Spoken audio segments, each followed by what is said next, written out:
Welcome back to this week's Friday Show. I'm Kellen Ogware with World News. The head of Ukraine's Defense Intelligence Agency, Kirill Budanov, expects significant victories in Kiev all the way to the end of the year and said that the war should be over by the end of the summer. Russia's loss is inevitable, Budanov said.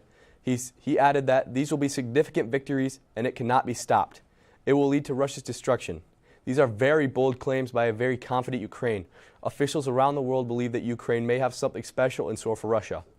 Russia also has been using Iranian-made drones with bombs strapped to them because they are running out of missiles and men. U.S. officials have called the current state of Russia's military hollow. Things just aren't looking good for Putin and the rest of Russia right now. In other news, British Prime Minister Liz Truss has resigned after serving only 6 weeks as the top lawmaker. Truss stepped in after former Prime Minister Boris Johnson was forced to step down due to a series of ethics scandals. Only 2 days after her swearing in, Queen Elizabeth died. Not the Prime Minister's fault, but it was a sign of bad things to come. In her first big move as Prime Minister, Truss proposed cutting taxes for the wealthiest Britons, and the rest of the country dealt with crushing inflation. Not a popular move. To make this proposal even worse, there was no plan for the tax cut. The markets bottomed out and the British pound sterling dropped to a historic lows. Truss then decided to fire her finance minister to try to salvage her position, but it was not enough. Truss resigned yesterday, leaving one British newspaper to quip. A head of lettuce lasted longer than Liz Truss. That's all I have for World News, so I head to Rachel with National News. Thanks, Colin. I'm Rachel with National News. With 18 days until the all-important midterm elections, a quick peek at the polls is very informative. The Democratic Party is currently slightly favored to retain its majority in the Senate. In a generic ballot question, more Americans slightly favor Democrats keeping control of the House of Representatives. But overall, most races are within the margin of error and are still too close to call.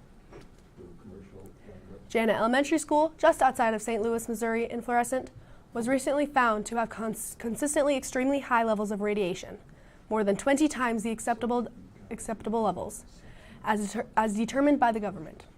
The radiation was from the Manhattan Project in the 1940s and 50s, which gave us our first atomic bombs. Coldwater Creek, which was ran by the school, has been known for years to have been contaminated by the same atomic research. The school will now close and send all of its students to neighboring schools. That's a shame. After the break, we will hear from Wyatt with State News. You are watching The Friday Show.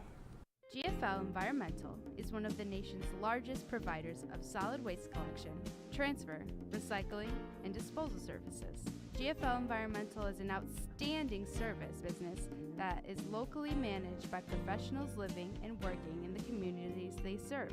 From providing essential waste and recycling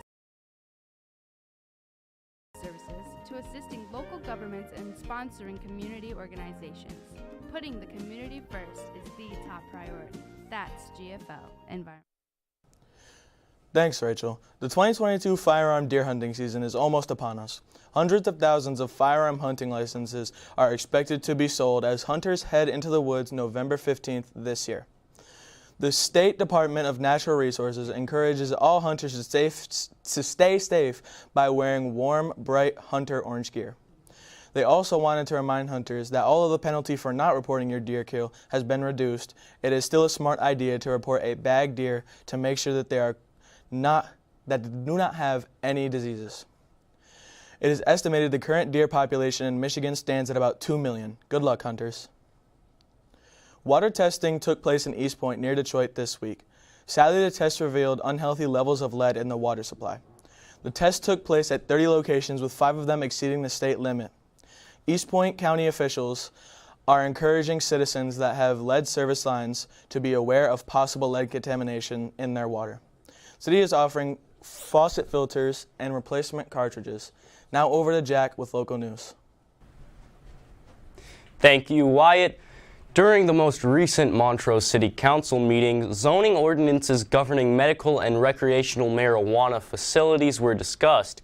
The topic was highlighted because of a proposal to open a medical and recreational marijuana dispensary in Montrose. At the end of the meeting's first call for public comments, the facility's developer, Scott DeSilva, explained to those attending that the issue would be subjected to a petition next May. In other words, Montrose citizens may vote on it. Consumers Energy is planning to build a $200 million 300 megawatt solar farm in northern Genesee County. However, a substantial number of residents are worried about a declining property value related to the renewable energy facilities. The Flushing Township Board voted last Wednesday to impose an emergency moratorium on applications for solar energy collection systems. Flushing Township Supervisor Frederick Thorsby said that he believes Consumers Energy is misinterpreting the ordinance regulating how many solar panels are allowed on tracts of land. We will keep you updated on this story as it unfolds. After the break, Owen and Noah will be joining us with sports. You are watching The Friday Show. McDonald's of Montrose is a family-friendly franchise. Along with all-day smiles, McDonald's offers all-day breakfast. Order from the counter, the drive-thru, the McDonald's app, or the new kiosk. The Deanna family restaurants are still your breakfast, burger, and beverage destination. Bring in the little ones and enjoy a Happy Meal. Come on in any time of the day and join our family here at the McDonald's of Montrose.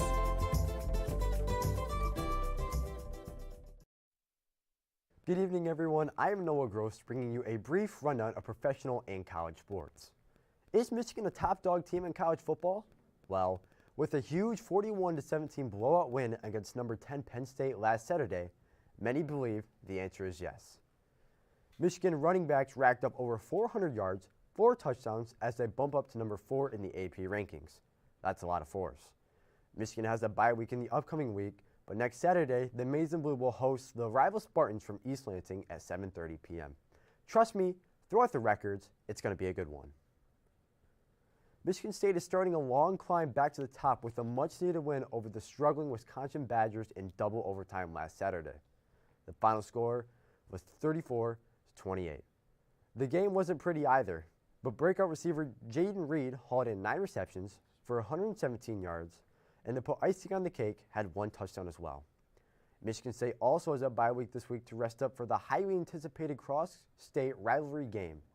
Check out our reports from Detroit Sports Media Annual U of M MSU tailgate from Skyline Club in Southfield next week. The Detroit Lions are hoping to storm into Dallas and beat America's team to get back on track. The Lions currently only have 1 win on the season and aren't living up to preseason expectations.